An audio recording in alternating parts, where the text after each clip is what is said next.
Bismillahirrahmanirrahim. Assalamu alaikum everyone. Hope you are all fine and enjoying good health. This is Iram Zafar.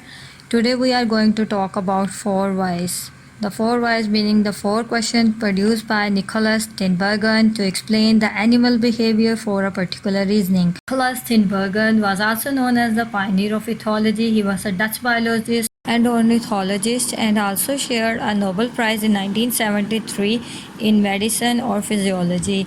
You can find its book with the name of The Study of Instinct, which is an influential book on animal behavior. His approach has Darwinian influence, which means that he produced his four questions according to the Darwinian theory. Let's talk about what was the four questions produced by Nicholas Tinbergen.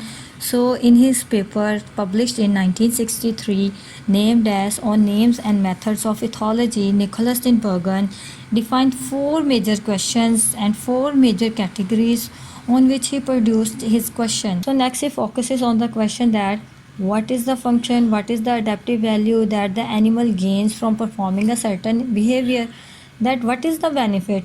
So then next he focuses on why a certain behavior is transferring from parent to the offspring and to their descendants. It is still evolving from generations to generations. What is the cause and why it is evolving? Let's further clarify the causation. In my previous video, I have talked about proximate and ultimate causes. If you want to know what are the proximate and ultimate causes, you can watch my video. What are the causes or mechanism in response to which an animal performs a behavior? So here a question arises that why various physiological changes occur and how they contribute to behavior. Let's take an example, fight or flight response. So fight or flight response is a physiological reaction that occurs in response to a fight or a sudden attack or a threat from someone.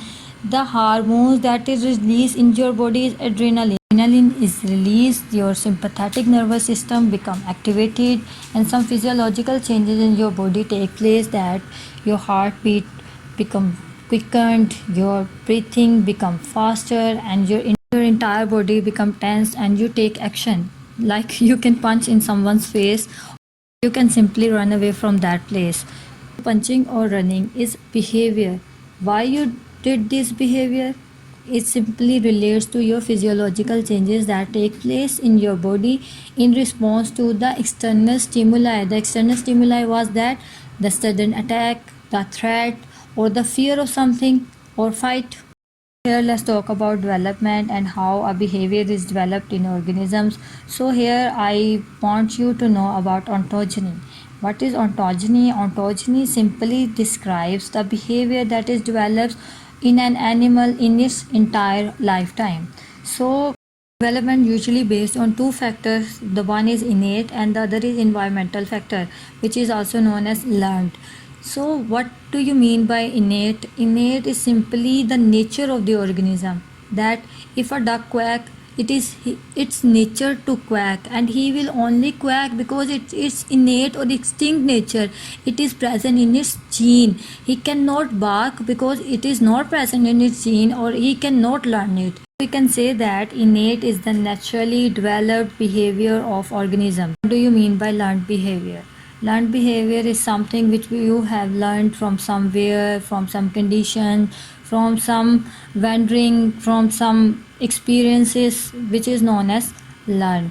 So how animals or how organisms learn some behavior from their environment, from their experiences. Take an example of a squirrel. Squirrels are known to crack open a nut before burying it. So if a squirrel is new or he is not learned to open a nut, he will try to crack the nut from multiple sides. But eventually he became to know a particular side from to open a nut in an easier way. Then he will behave in this manner.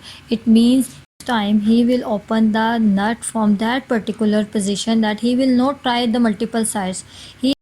So next time he will crack the nut from that particular side instead of trying the multiple sides to crack the nut. So it will become easier for the squirrel and this behavior will eventually evolve or developed in squirrels.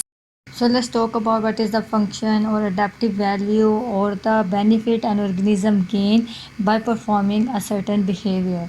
So here a question arises, how does the behavior affect fitness or survival of an organism? Here it is necessary to know what is reproductive fitness. So reproductive fitness can be defined as how many genes of an organism and parents are transferred to their offspring, fertile offsprings. So you can say that how many children or how many offspring are it produced from parents. The greater number of the children or greater number of the offspring produced by the parents will count their reproductive fitness. So Tinbergen referred this as a survival value. Tinbergen asserted that behavior is analogous to physiological characteristics, meaning that the physiological changes taking place in an animal or in an organism is directly associated with the behavior performed by the organism. So in this example, the parrot at your left have two offsprings, but the parrot at your right have four number of offsprings. So higher the number of offspring, higher is the fitness. Lower the number of offspring, lower will be the fitness. In the end, let's talk about phylogeny. Phylogeny means how a behavior evolves in organism or how the genes are transferred from one organism to another organism, from parents to their offspring, and it is still transferring from generations to generations with minor changes. In this example, we have ancestral seed-eating ground finch, but who have the other finches who have evolved from this ancestral finch. By you can see that at the right here is a tree finch, at the left here is a large ground finch. How they evolve, how they get changed. The major difference between the ancestral seed-eating ground finch and their descendant finches is the size and the shape of their beak. So the beaks with different size and shape have evolved in finches in response to their food changes or the variety of the food they observe in different islands. So in the right side there is a tree finch who is a fruit eater. He has parotid bills to easily eat the fruits. So a tree finch with grasping bill is able to grasp the insects or eat the insects, while a woodpecker finch is able to peck in the wood like warbler finch, but a large cactus ground finch is able to eat the cactus, while a large ground finch has a crushing bill to crush or crack open the seeds they eat. Such number of finches evolve because of the natural selection.